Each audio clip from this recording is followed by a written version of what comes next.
Hello everyone and welcome to Simply Made Homestead. Now today we are back in the kitchen and we are going to be making cast iron cheddar biscuits.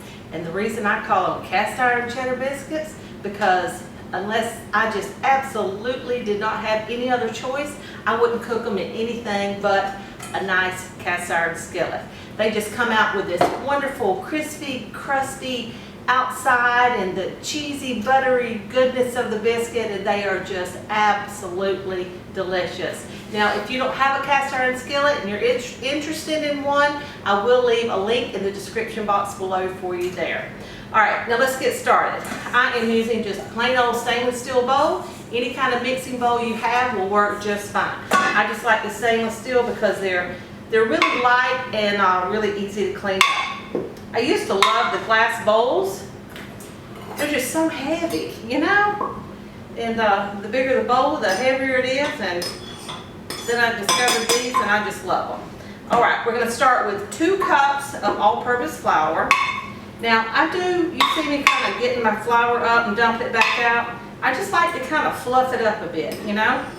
We want nice, fluffy biscuits. So, best thing to do is to start by fluffing up your flour.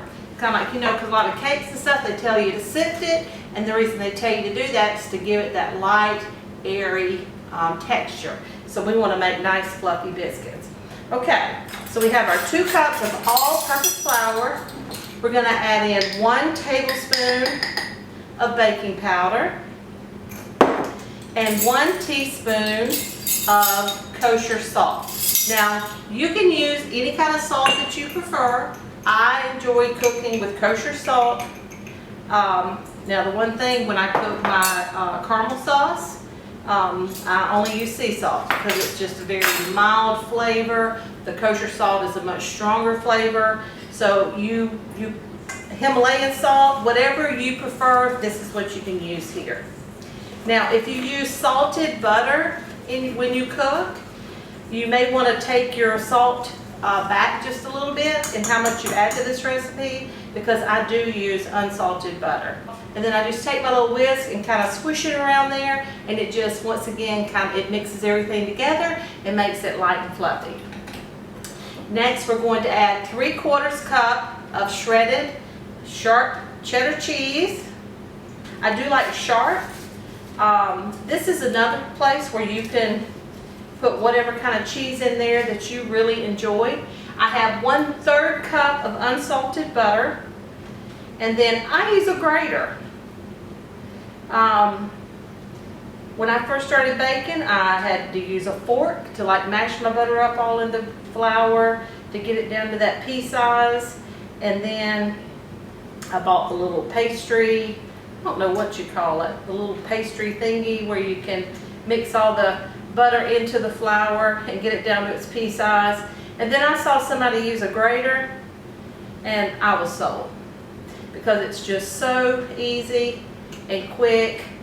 All right, so there we go. We have our cheddar cheese and our butter.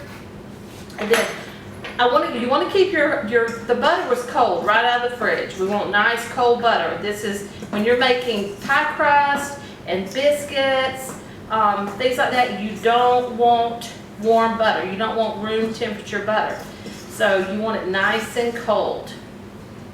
It just makes it all puff up when it gets in the oven. All right, so I'm just stirring it around there. See that?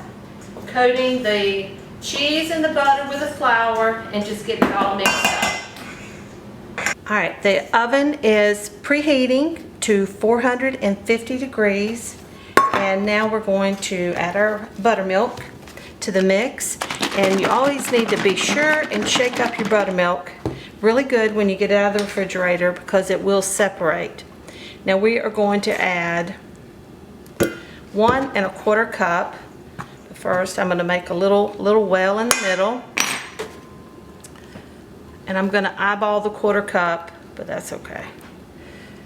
Now I'm going to take my fork and I'm just going to start mixing it up. Just blending it all around. Now this is going to be a really nice wet dough.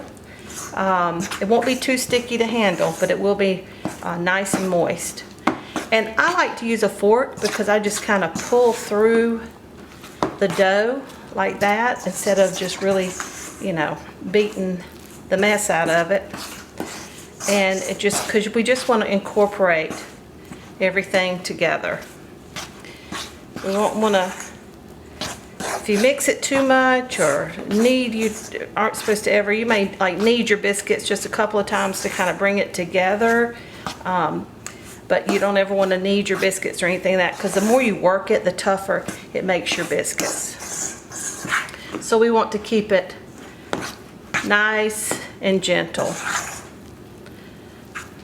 These little butter papers, I do purchase stick butter, and once I leave it out on the counter to come to room temperature for cakes and things like that, cookies, whenever you take the butter out, there's always a lot of butter left in the paper. So I just fold them over, stick them in the fridge in a little spot, and they are just excellent for when you need to butter a pan. I mean, how nice is that? So next we're going to take a little bit of flour and put it down on the countertop there. And I'm going to take the dough and we're going to turn it out on the countertop. Now I like to use a dough scraper. It really gets all the good bits out of there. With biscuits you don't really have that problem too much, but with bread it is a wonderful thing to have. And I will leave a link in the description below for anyone that is interested in that. Now I am going to just kind of get my dough formed. We're going to put some more flour down there, but I'm just going to kind of coat the outside with flour. I just need to kind of get my dough pressed together so it'll hold, but we don't want to really work it too much. And then I just, you know, kind of brought in the edges to make it nice and round there. Okay. All right. Now I like to use a jelly jar for cutting my biscuits. I have used a pint jar, and you can certainly do that if you have biscuit cutters, whatever you want to use. I enjoy the jelly jar. Like I've said before, that we have grandkids over here a lot, so it's just a really good size and it makes a really nice little biscuit. And I love when you eat leftover biscuits, stick them in the fridge and then come back and grab them out, and it's a good snack size biscuit. So this is all I'm doing, because the dough gets on the glass, and I just kind of run it through the flour there, and then I'll come around and just cut my biscuit, and that way it releases from the little jelly jar well.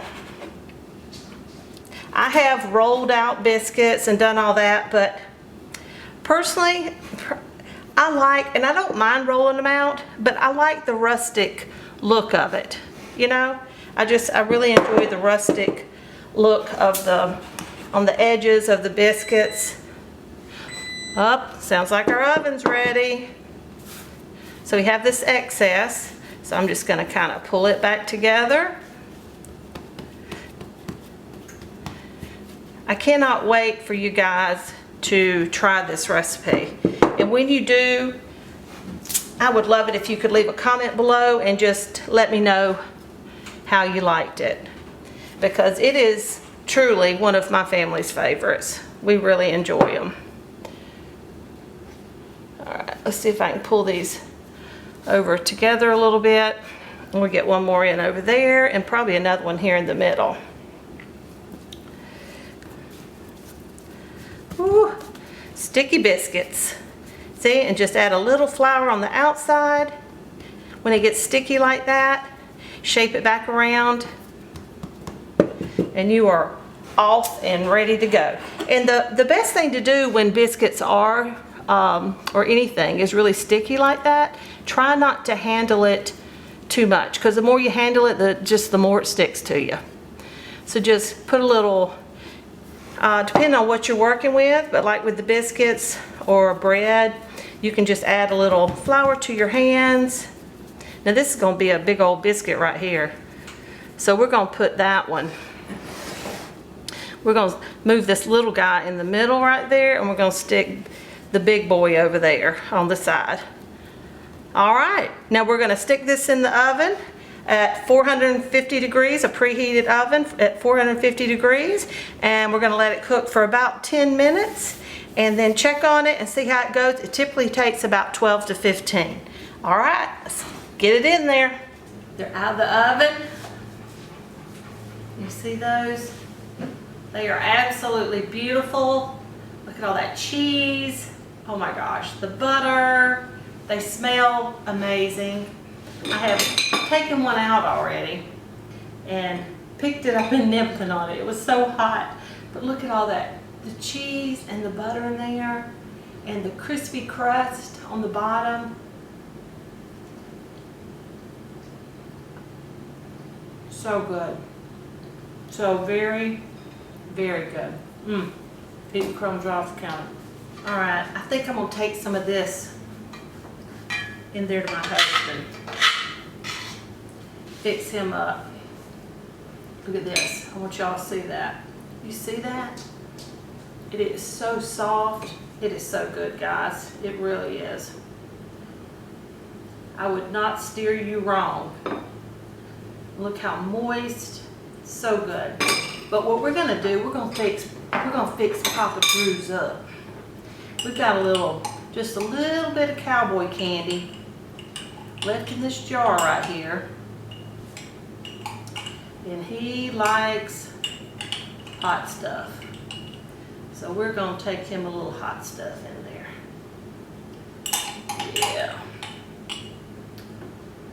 And if y'all have never tried cowboy candy, it is so good. It's super sweet, super spicy. And if you'd be interested in learning how to make some, leave a comment in the comment section below and we'll see what we can do for you. All right. There you go, honey. He's behind the camera. Are you gonna come out here like that? He's shirtless, guys. Uh-oh, girls, hold on now. All right, guys, that's it for today. Thank you so much for being here with me. If you've enjoyed this video, please give me a big old thumbs up. And if you haven't subscribed to our channel yet, please do so while you're down there. We would love to have you join us. If you have any questions or comments, please be sure and leave them in the comment section below. We would love to hear from you. And if you want to help us in any way, the best thing you can do is to share us with your friends and family and all across social media. So until next time, take care and God bless.